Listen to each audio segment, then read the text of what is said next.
தெப்பம் முடிச்சதுக்கப்புறம் இரவு 10 மணிக்கு மேலே அருள்மிகு சந்திரசேகரர் வெள்ளியங்கிரி விமானத்தில் எழுந்தருள்வார். நீங்கள் இதை வேற எங்கேயுமே பார்க்க முடியாது. இப்படி ஒரு அழகை இது மருந்தீஸ்வரர் கோவிலுக்கே உண்டான சிறப்பு. இப்படி ஒரு வெள்ளியங்கிரி விமானத்தில் இறைவன் கந்தர்வர்கள், தேவர்கள், நாயன்மார்கள் குடைசூழ, அதுவும் மட்டும் இல்லை, எல்லார் கையிலையும் ஒரு அழகான மெழுகுவர்த்தியும் எரியும். இந்த இரவு நேரத்தில் இந்த ஒளியா இந்த சிவபெருமான் அற்புதமான இந்த வெள்ளியங்கிரி விமானத்துல எழுந்தருள்வாரு.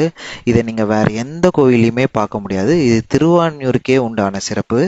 இதுதான் இந்த திருவிழாவுடைய உச்சபட்ச நிகழ்வா நடைபெறும்.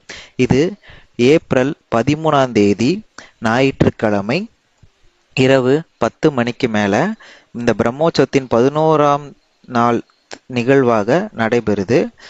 ஞாயிற்றுக்கிழமை தான். எல்லாரும் வந்து இதை கண்டிப்பாக பார்க்கணும். பார்த்தீங்கன்னா உங்களுக்கே ரொம்ப பிடிக்கும். ஒரு தடவை பார்த்துட்டிங்கன்னா வருஷம் வருஷம் நீங்களே வருவீங்க. அப்படி ஒரு அழகு இந்த ஒரு வெள்ளியங்கிரி விமானம்.